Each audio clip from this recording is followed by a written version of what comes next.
Welcome to the 3030 Health Podcast. The following discussion is for education and entertainment. It is not intended to diagnose or treat disease. Please do not apply any of this information without first discussing it with your doctor. Here is your host, Dr. Ruiz. Hello everyone, and welcome to Season 2 of the 3030 Health Podcast.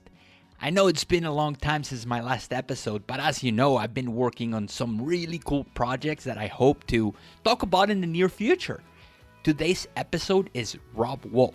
In today's episode, we talk about social media, what's been going on with the ancestral community, and we also discuss the importance of including electrolytes in a healthy lifestyle. I hope you enjoyed the show.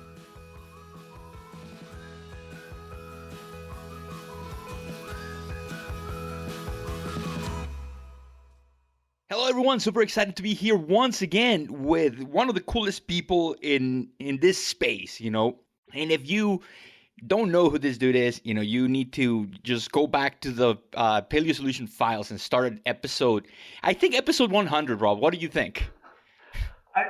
I make it all up, so I mean, you could really jump in anywhere. It's all going to be completely random and no coherence to it at all. So really, anywhere is good. I want to do like a year in review and like paleo in review, and let's talk about Google searches and the way that social media has been reacting and overreacting about all of this.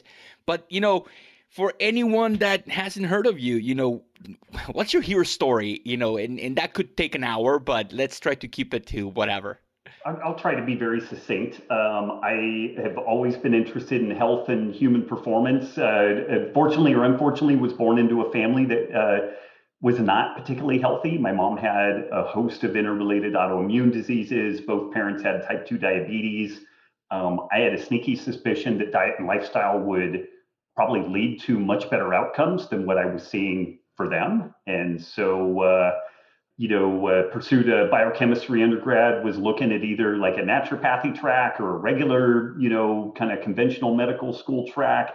And in the midst of all that, developed ulcerative colitis bad enough at the age of 26, 27 that they wanted to do a bowel resection on me. And I knew enough about medicine at that time that I knew that I didn't want to do that.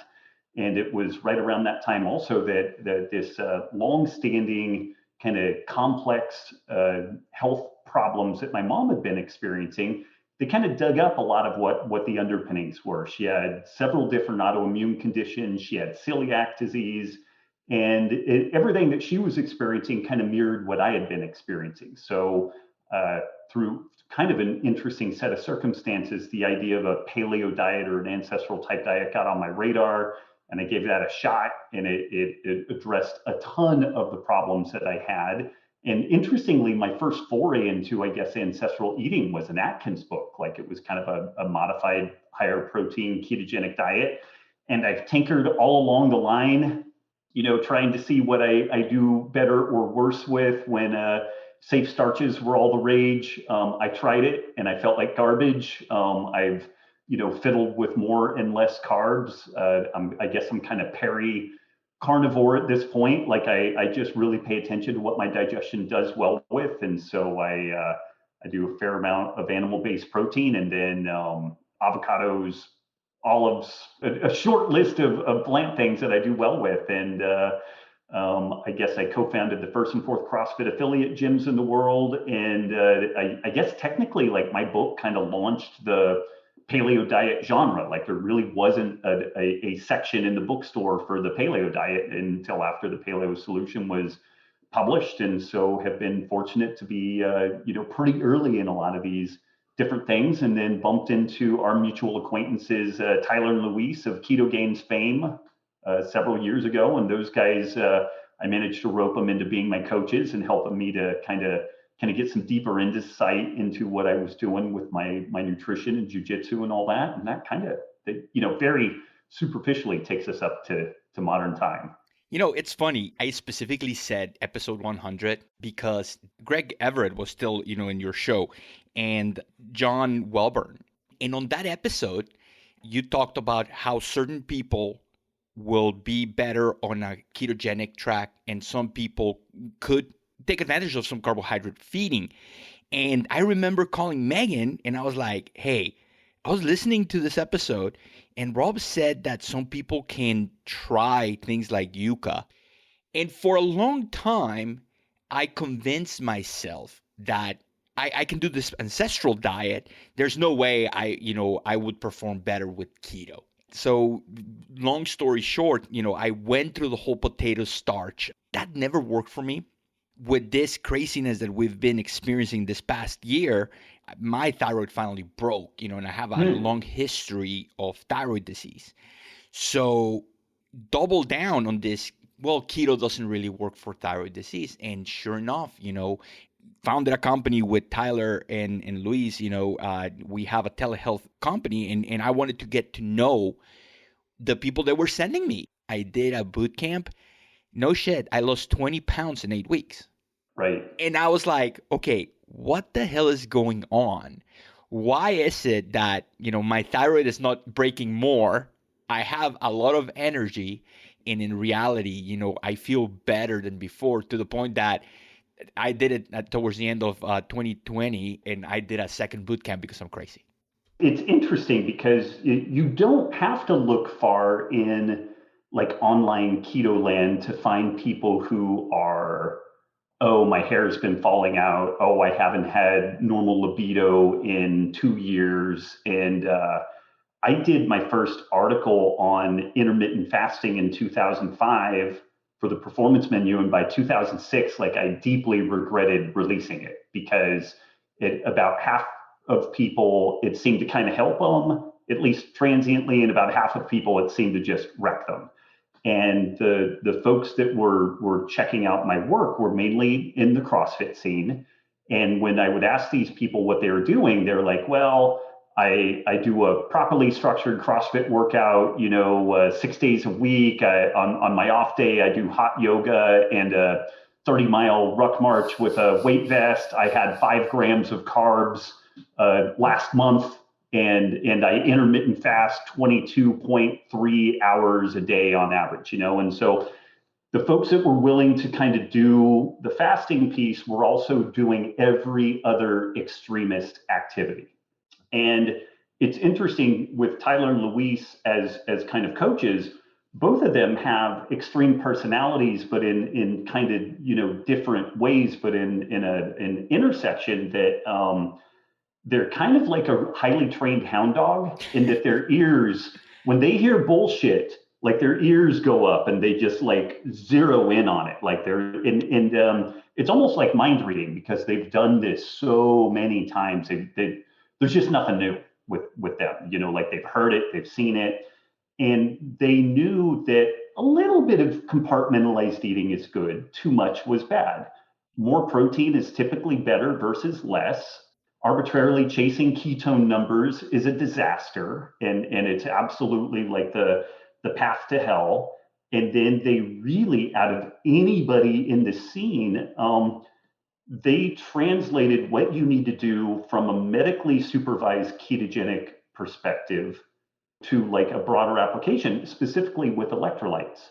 Like this electrolyte thing, like Lyle McDonald provided a lot of good information about it, but it was kind of lost in the shuffle. It's like, yeah, sodium. And Tyler and Luis were just totalitarian on that. They were like, you've got to, a bare minimum of 5 grams of sodium a day, plus the potassium, magnesium, and they would not let that slide. They would not allow it to become like this byline. And I think it's that combo of things where, and also being flexible on the carbohydrate intake. Like if you are lean and you're highly active, you may very likely still be at least transiently ketogenic, eating 100, 150 grams of carbs a day, and so they weren't 100% wed to this notion that keto was below 30 grams of carbs come hell or high water. And so, or more importantly, keto means, chugging a bottle of MCT oil.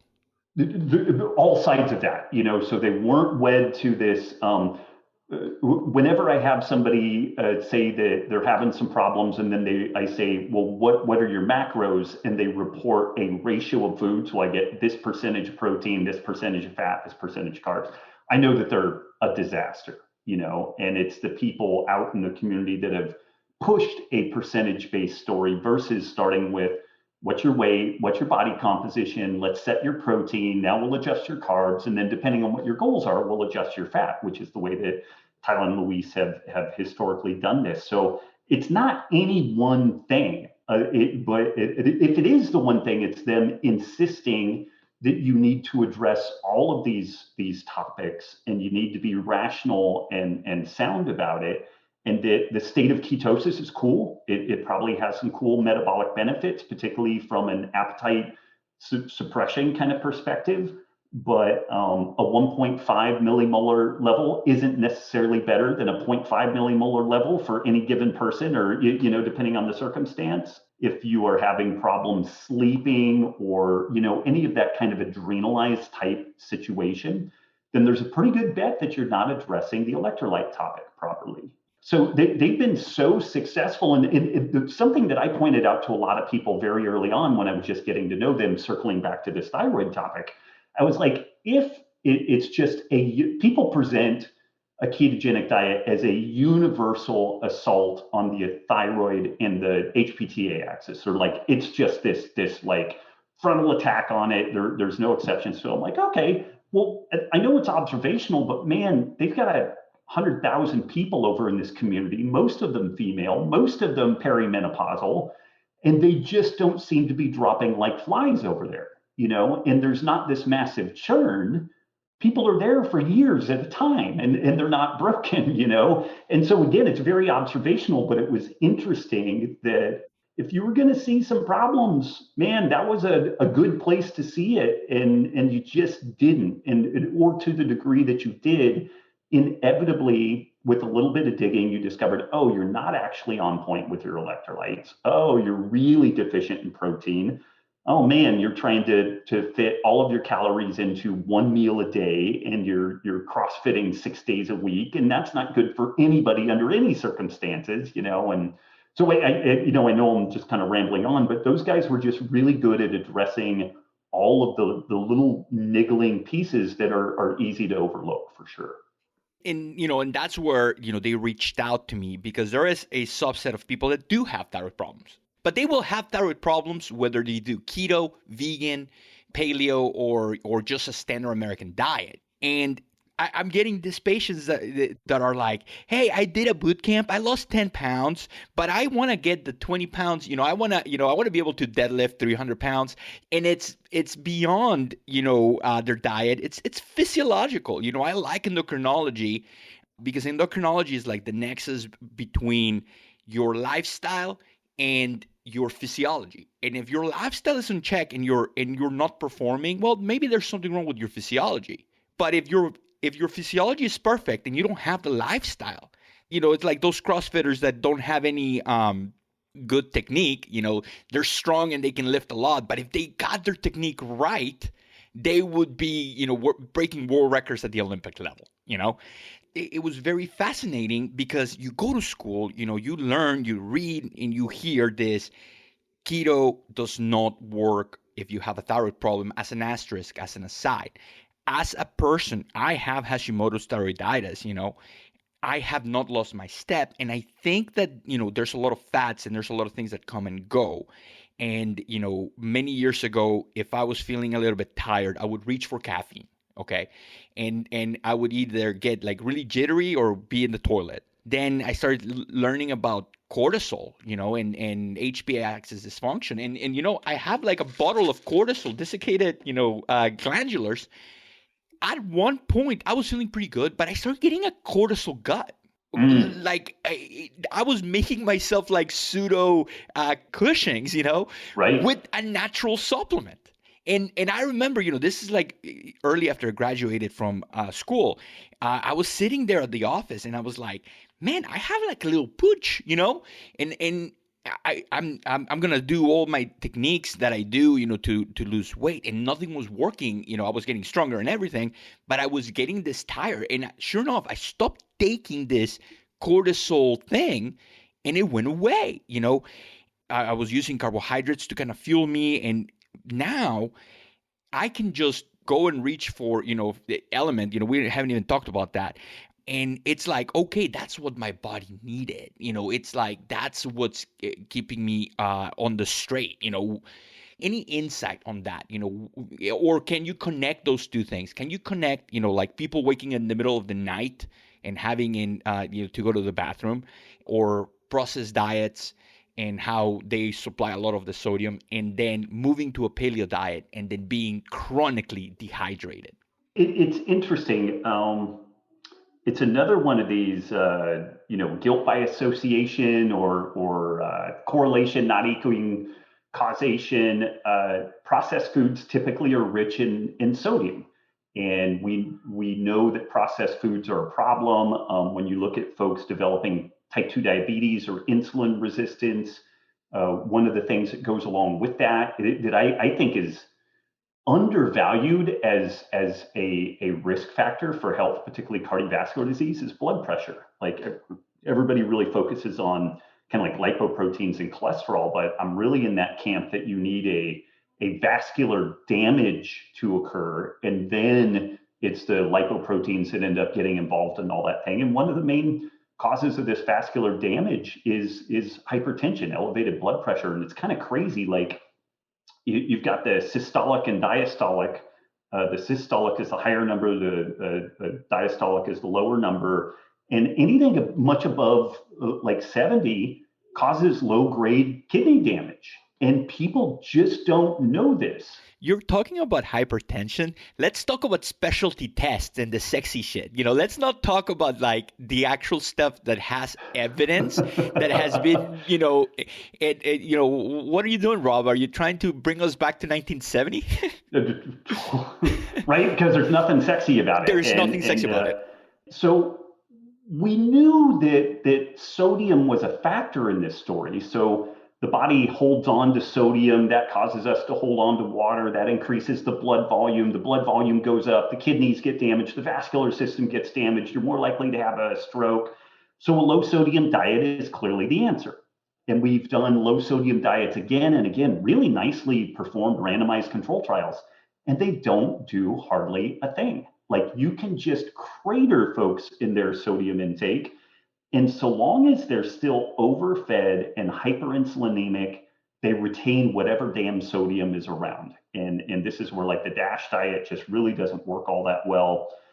But so we've got that thing as just kind of like cultural baggage. Like we have this sense that like sodium is bad and we need to minimize it. But the main place that people get sodium from the traditional westernized diet is from processed food. So yes, processed food is bad. Yes, processed food carries sodium with it. Yes, these things, due to causing overeating and the consequent hyperinsulinemic state, you retain more sodium and everything. But it's like the three body problem in physics. It's like you've got these different gravitational poles coming from a lot of different directions, and which one do you really want to focus on? And then if we shift over then and look at somebody going not even like low carb, but just shifting towards like a paleo type diet, typically their glycemic load plummets, even if they're eating a lot of like yams and sweet potatoes and fruit and whatnot. Typically you about cut their carbohydrate intake in half. You definitely increase their potassium and magnesium intake. And generally folks feel better, but like you said, they seem to be like chronically thirsty and this kind of weird propensity towards cramping, which then people say more magnesium, more potassium. And ironically, the thing that ends up addressing that is actually sodium. And if you don't get sodium properly addressed, I guess maybe a more simple way to say this is, if sodium is properly addressed, the kidneys do a really nice job of sorting what potassium and magnesium we need to have. If the kidneys don't get adequate sodium, it is nearly impossible for them to do what they need to do to keep potassium and magnesium in the proper balance and ratios and whatnot. And so it's been interesting. And as an additional aside with that, when people go real deep into paleo land, they usually do like sea salt. And so then unless they're doing consistent seafood, then they tend to be deficient in iodine too, because the iodized salt, like some people are kind of weirded out by it, but there is kind of a reality that when you when you do a little nutrition analyzing of the diets of people following a pretty strict paleo type diet, unless they're really fastidious in getting some seaweed or consistent seafood, they're deficient in iodine. And so not only is the sodium kind of a deficiency, but the iodine ends up being a deficiency, which can, lead into some of those thyroid issues. So as good as kind of ancestral paleo diet type stuff is in general, there are some kind of missing pieces to it that have taken a long time to really, get the message consistently out there. That's a fair point, and it also goes the other way, so having excess iodine kind of, activates a mechanism in your thyroid to shut it down. It's not an on-off switch, it's more on a gradient. So you're eating a ton of processed foods, you're putting iodized salt in your food, and that's kind of shutting down your thyroid. That's not even considering diseases of civilization and all the crap. Being insulin resistant is a bad thing for your thyroid. So then you go to a paleo diet, and then you stop eating salt, and now your thyroid is trying to work, and if you start supplementing with the wrong kind of salt for someone with Hashimoto's, having excess iodine is going to create nodules. It's going to create, so not only do you have to worry, it gets so complicated, so naturally occurring things are good.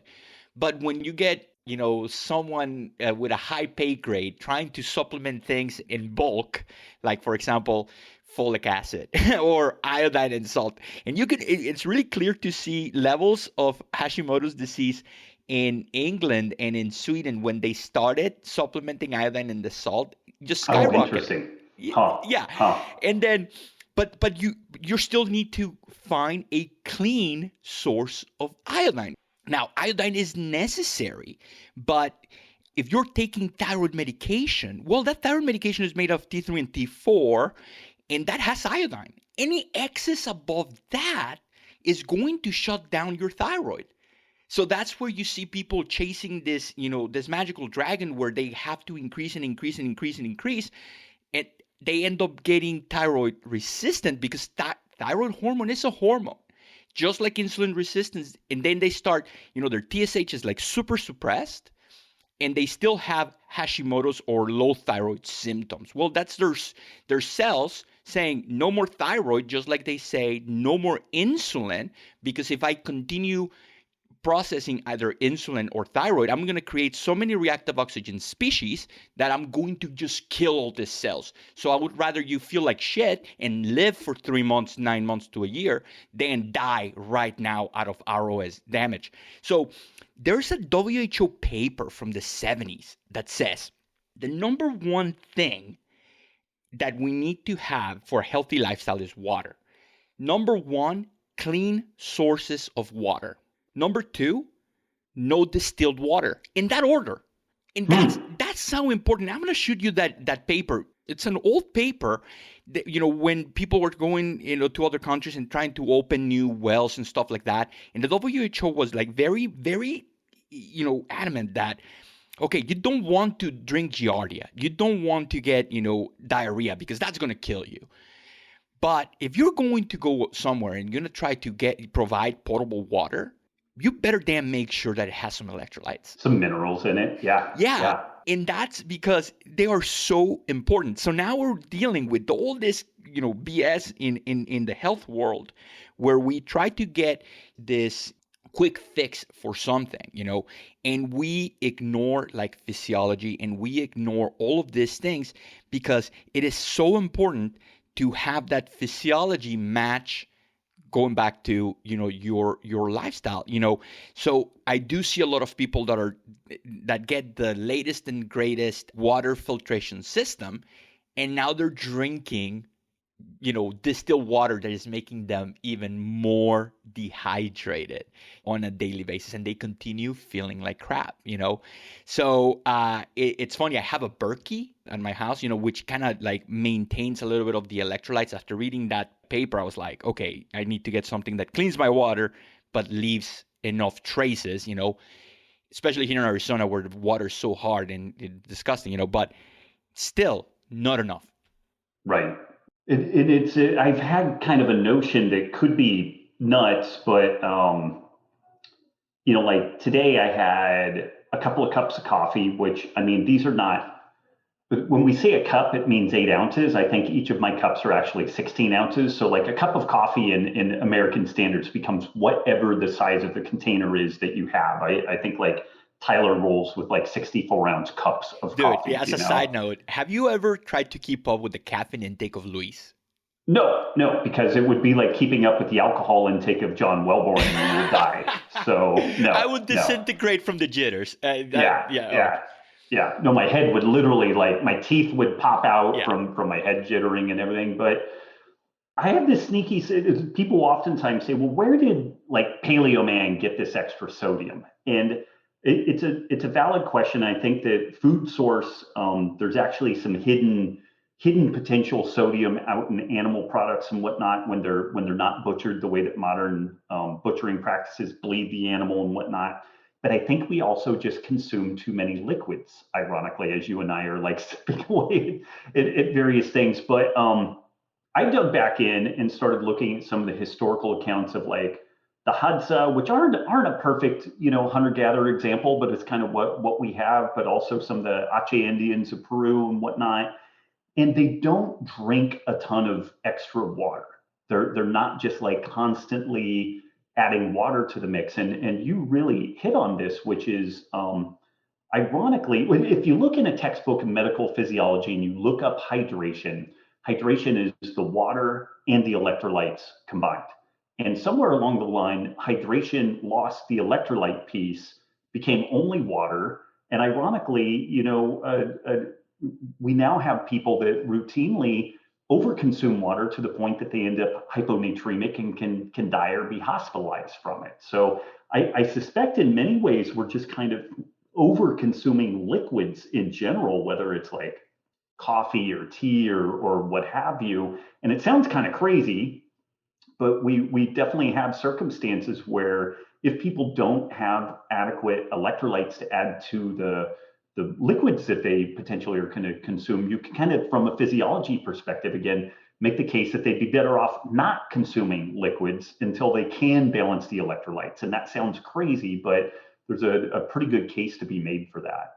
In electrolytes, that's going to be like the buzzword after we do a count on this, But there's a reason that piss colored drink that everyone drinks in the sidelines is so popular because it was the difference between a national championship and not. In that technology, when they started mixing sugar and salt, they were so much better hydrated that they just destroyed, the competition. And now NFL teams started putting in their sidelines, and now it's ubiquitous. So you hear the argument that, oh, you need a little bit of dextrose in order to get the sodium in, for the sim porter. What's your take on that? Yeah, I mean, it's a way to do it, but folks don't realize that amino acids can function as co-transporters.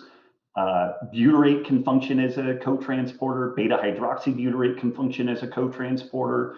The body can burn a little extra energy and actively transport the sodium. So we know that folks that are in a long-term medically supervised fasted state, one of the things that they do provide for these individuals is electrolytes. And so if the people will emphatically say that you cannot absorb sodium without dextrose, and then I just point to, well, then why in medically supervised fasts, how the heck are they absorbing this stuff? And it's because there are other things around, like in a ketogenic diet scenario, amino acids can act as co-transporters. Again, butyrate and beta hydroxybutyrate and some of the other short chain fats can also act as co-transporters in this whole process. And if you have an individual that is has cholera and they're going to die from dehydration, absolutely you throw some carbohydrate in on that. If you are like when I was down in Costa Rica doing a Brazilian Jiu-Jitsu camp, I really focused on having adequate electrolyte around, but I did have some glucose tabs because my activity level was high and I did kind of want to goose the absorption side of all that. but I really didn't need a lot. It was like 5 grams of glucose really goes a long ways in that story versus, tiny amounts of sodium, massive amounts of sugar. You will retain sodium, but it's because you're becoming hyperinsulinemic if you do enough of that stuff, So again, I think that there are situations where throwing some glucose in the mix absolutely makes fantastic sense. But when little Jimmy is out playing soccer and it was mainly 45 minutes of them picking their nose and kind of waddling around and stuff like that, little Jimmy doesn't need 40 grams of glucose to top off his glycogen stores afterwards. He probably didn't need any water the whole game, and he needs to kind of harden up a little bit. And this is something I've been teasing my daughters about, because when I grew up, we didn't have water bottles like this everywhere. And this was before even like the plastic water bottle was a thing. And I was thinking about this and I'm like, I just remember I would get really goddamn thirsty sometimes. Like we're driving in the Northern California heat and it's 110 degrees and our car didn't have air conditioning. And it was like, oh, I got thirsty. And then I drink water when I got somewhere, And so it's interesting on a lot of different levels that I within keto land, you can have people who start totally demonizing any kind of sugar supplementation, whether it's the carnivore folks doing some honey or whether it's folks like Luis recommending some glucose peri-workout or what have you. And it's goofy, but then you have this other side of things where people feel like their kids' youth soccer game, like they need a piece of fruit before, and then they need some a whole thing of Gatorade during, and then they need some pizza and sweets afterwards, or else the kids are going to fall over due to hypoglycemia. And it's funny being trapped between madness on all sides. Like it's kind of ironic. I cringe at the thought that before I found ancestral diets, I was running 5Ks, doing long distance running like an idiot, and I cringe that I would take those dextrose packs, those goo packs, okay, because that's what pros do, But now these dudes are running ultra marathons, And then at the end of the, of the run, you go get your beer with your little coupon that you get. It's almost like when you are at the apex of health, things don't matter as much, and you might get away with things that us mere mortals can't. Right. So, crazy year 2020. How do you manage, with a family? How do you manage, I did a bunch of things. Like I tried, recycling is a farce, and I tried to concentrate on the reuse and the reduce, because we end up sending trash to China for them, in barges to mill, and then they send it back to us, and then we buy it, and because it's recycled, it's all of a sudden, fine. So I tried to concentrate on that. This year I'm going to concentrate on sleep. My sleep schedule is garbage. What did you do in 2020? It was a difficult year. It was interesting. So let's see here. 2019, yeah, we moved to Texas from Reno, and that was good. But the house that we grabbed was cool. But in Texas, it's really nice to have a body of water nearby, in particular a pool, because it's hot as the surface of the sun. And so we decided to move again. So we ended up doing 2 moves in less than 6 months or whatever, which is kind of a kick in the Jimmy. And as luck would have it, we started moving in April of 2020. Ooh. So we put in an offer on a house, secured the house right as COVID was ramping up, and we didn't know if it was going to be like, The Walking Dead or exactly what all was going on. We're very fortunate in that we've worked from home for years. We had already been homeschooling our girls for a year at that point. We decided to take that experiment, and we like it. The girls like it. So we were really lucky in that regard that our work life, our school life was really not hugely affected. Clearly our general kind of socializing was impacted. The jiu-jitsu school got closed for a number of months before eventually reopening and whatnot. Texas is kind of interesting, and particularly rural Texas, where we are in New Braunfels, and for right or wrong, this is one of the ironies of 2020 is just making a statement of there are people here who are just simply more comfortable with taking the risks of everything associated with COVID and kind of living with that versus staying inside and, mega social distancing and whatnot. So even our socialization wasn't as hamstrung as what many people had. Like our lockdown wasn't comparatively that long. But it's been hard. It's really been hard. And a lot of it is I have spent historically a fair amount of time on social media. I mean, we both, that's what you do when you pimp and promote a health-oriented, existence at this point. And it's been really fascinating to experience the absolute vitriol that some folks will rain upon you. And I've done my best to, clearly I have kind of a bias and an orientation in this story. And I'm more on the side of the first couple of months, we didn't really know what was going on. We didn't know what we were in for. But then I feel like we started getting some sense of legitimate infection fatality rates. And almost from the beginning, it was crystal clear that people in good metabolic health tended to fare pretty well and people in poor metabolic health don't. So maybe we should do some stuff about that very But early on. That's controversial. Which is the irony. I mean, there are, one thing that I saw was this change in the stance of social media, that they became the ultimate authority in what is and is not factual.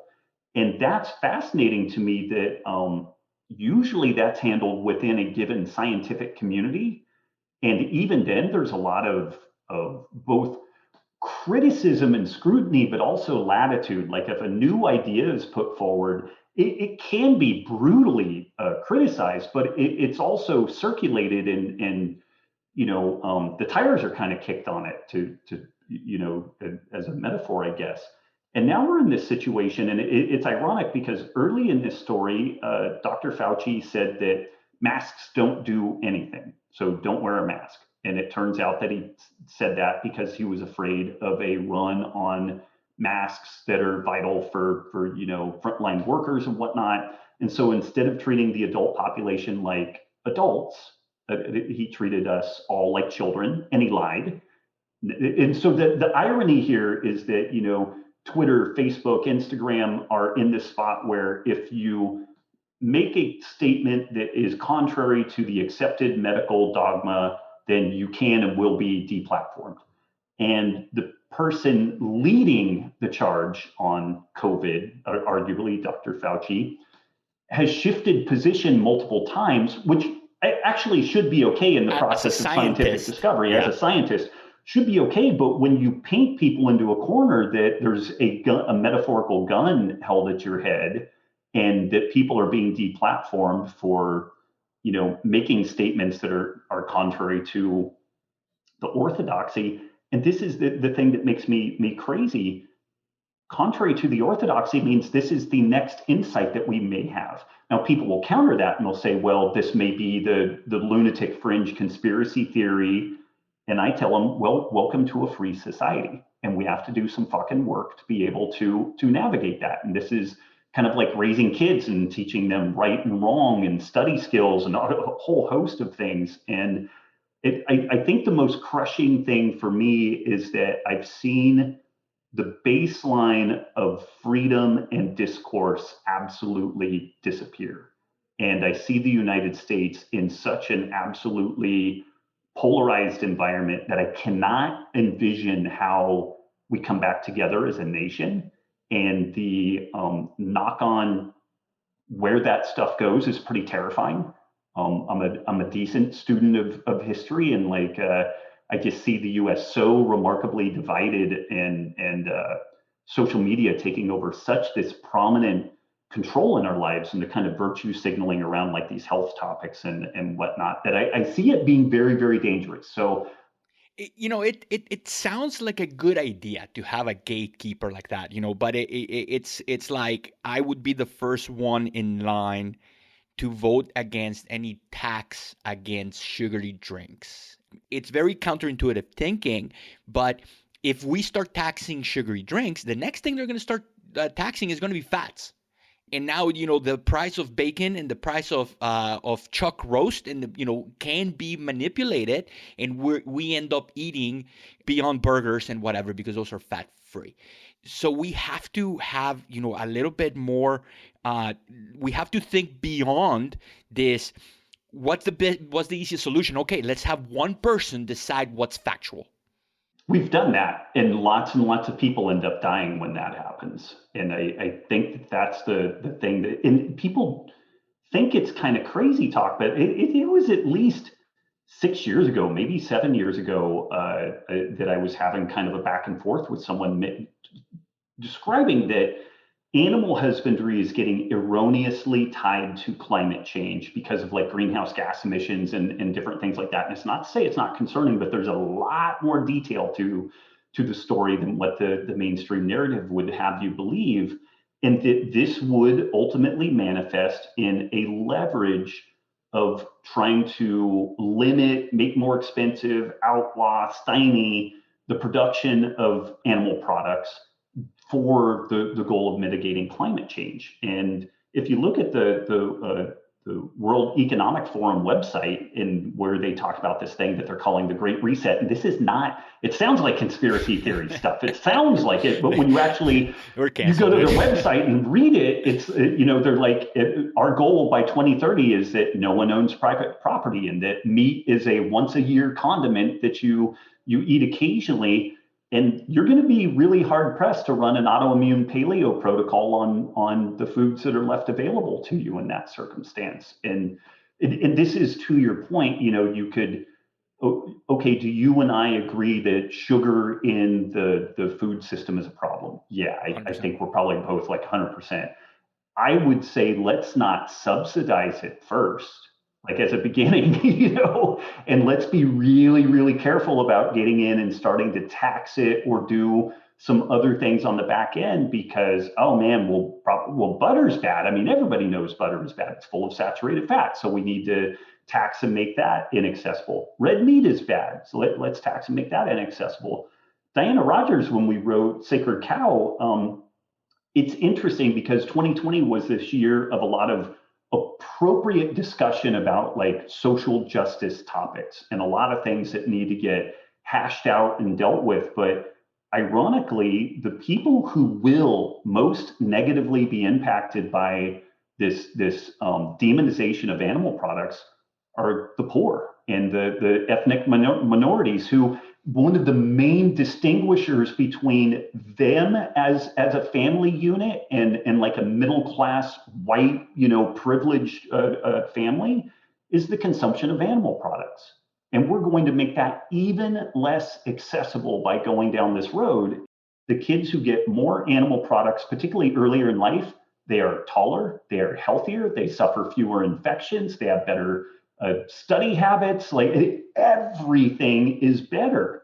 And all of that is now demonized, and beyond demonization, it's now part of a virtue signaling Olympics, where people will work to outdo their compatriots and how much they care and how much they want to give and whatnot. And the irony is that I think that we're going to end up hurting the very people that many folks are legitimately concerned about, but through these unintended consequences, we're going to end up hurting a lot of people. We talked about this before. My brother, who is 5 years older than me, who grew up in a more Mexican diet, has perfect teeth. Didn't need retainers, didn't need braces or anything. 5 years difference from him to me, just all jacked up teeth, and then I can't even imagine what's happening with the future generations as we continue to distance ourselves from, let's not even call it ancestral diets, less nutritious diets. And guess what? We are heading that way, promoting less nutritionally dense foods because of reasons. Yeah, and so out of 2020, the most heart-wrenching thing has been this what I perceive to be a loss of general freedoms, a tendency for folks who disagree with a given topic, they will assail the person, try to destroy their business, try to destroy their name just for, because they disagree with them. And a lot of folks have been rather blasé about this stuff. It's pretty easy until you become the person in the crosshairs. And when you get a couple of thousand people rallying against you online, it gets gnarly pretty quick. And I don't really see that improving anytime soon, unfortunately. And it's really concerning. And having a 6-year-old and an 8-year-old daughter, like seeing the changes in our society, the ubiquity of social media and the power it has on our lives, the algorithms that are good at pitting us against one another. So one thing I did is I largely abandoned social media. Like I still have accounts, but I have an assistant that posts stuff on there, and I do no curation. I do my podcast. I go on folks like you who are silly enough to have me on their podcast, and we have the Healthy Rebellion as a community that people kind of hang out in and try to support each other.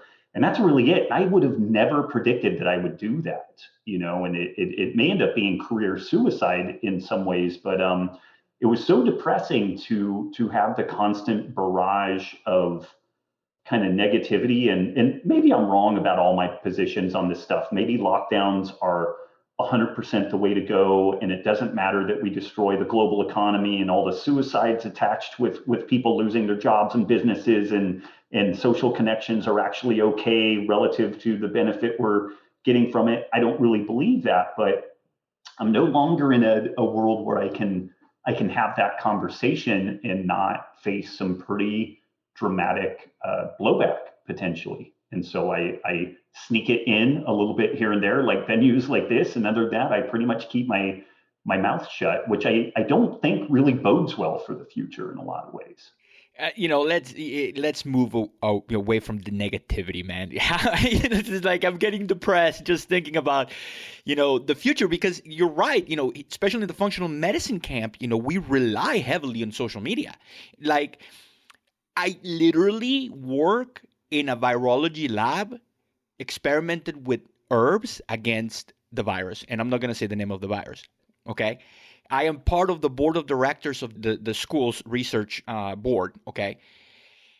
So talk about me pulling my hair with actual mechanisms of action that I know that work against different viruses, and I cannot say anything. So I keep my vitamin D, because metabolic, health is good, and what I keep saying is that I would rather get any virus with a good level of vitamin D, with good immune function, with all my hormones working properly, than being metabolically broken and getting the same virus.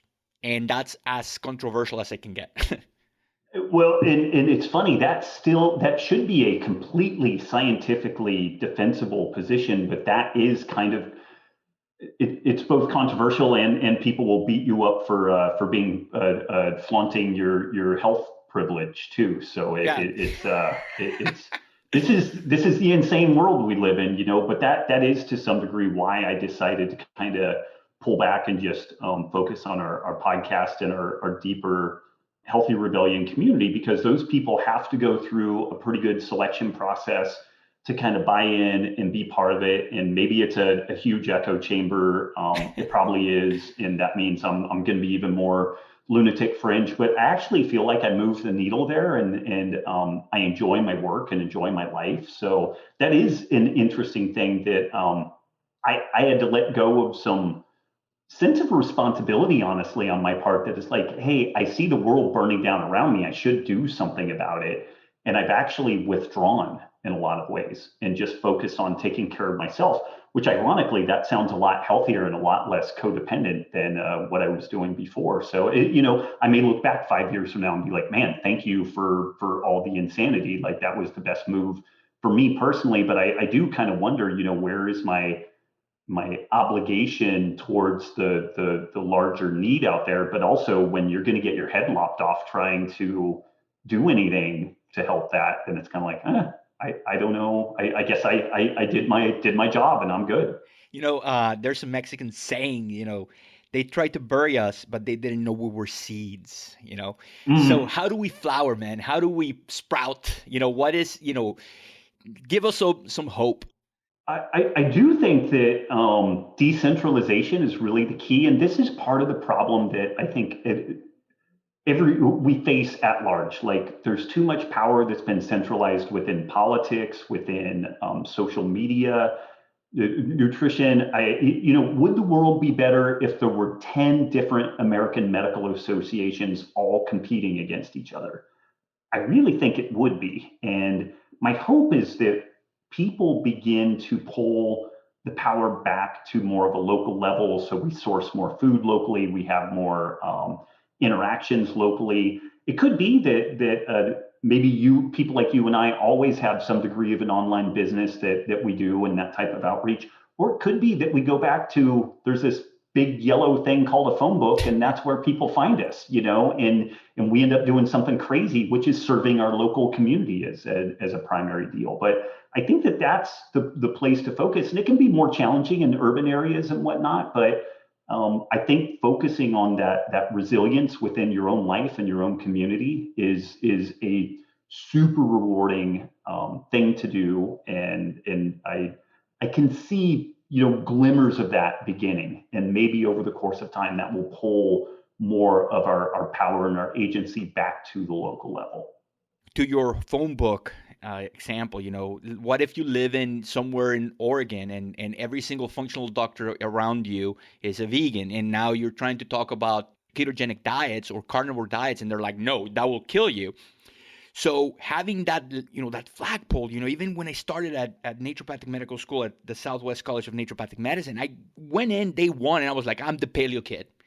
That's it, and I started trying to create this, if you want an naturopath that is ancestral paleo friendly, this is where you look, and I've done a pretty good job about that because the world became really small when we were doing Zoom meetings, and now that's opened a whole new level of healthcare, and that's something that I know you're so passionate about, because now I can meet with people across the states, and help them figure out, their health, and they're not confined to, well, I live in rural Arkansas, Right. and none of my doctors know what a CT cardiac score is, Right. So technology has its benefits, and I guess what I'm trying to say is that the community, just like you've created, the Healthy Rebellion community, is not limited by geography anymore. It's just finding the right community. And I don't, if you feel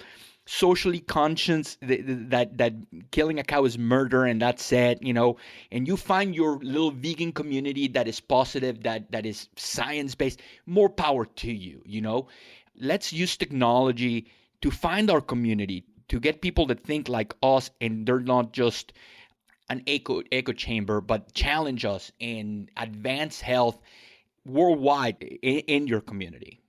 It's a really good point that you make.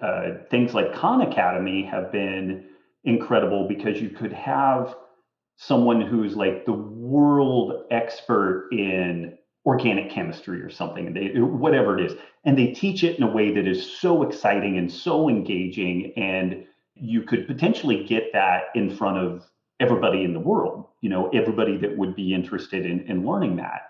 And technology for quite a while has been in a position to allow anyone anywhere to have access to the best medical practitioners in the world, but regulations have really stymied telemedicine.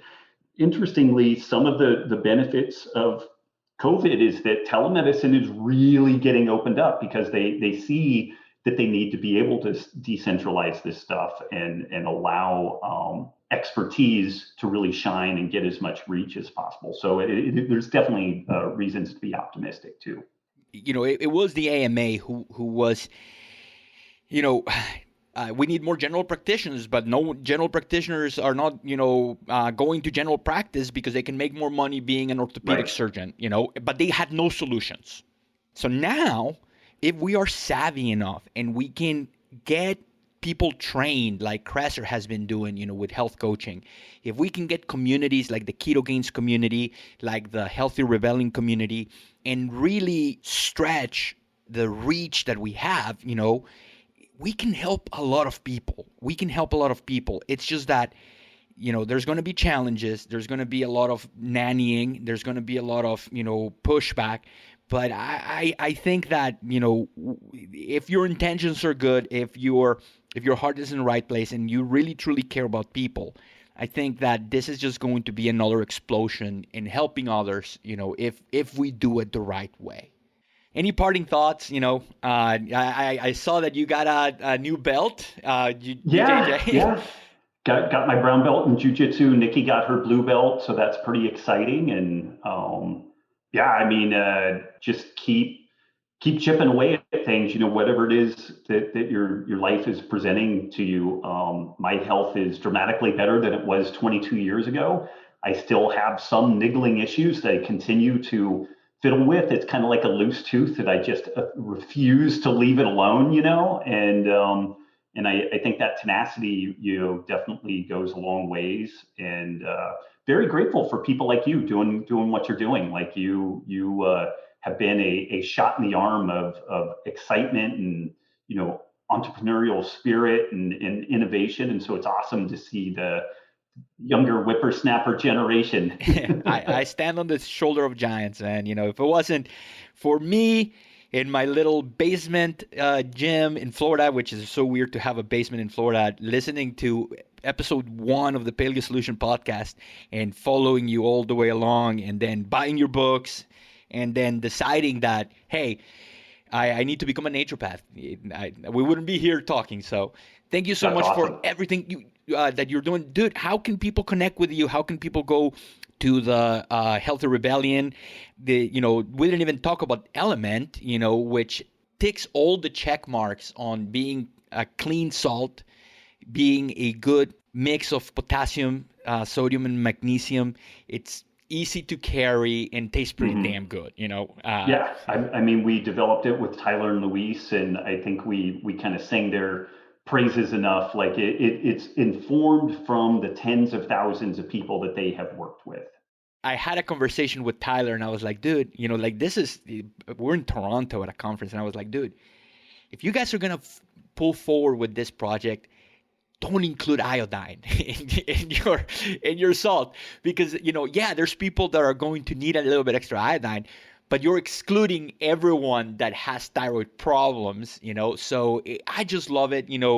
There's some products that they just put some B vitamins in there, and then you have hypermethylators that are going to go crazy. So just basic and tasty, and, it's a great product.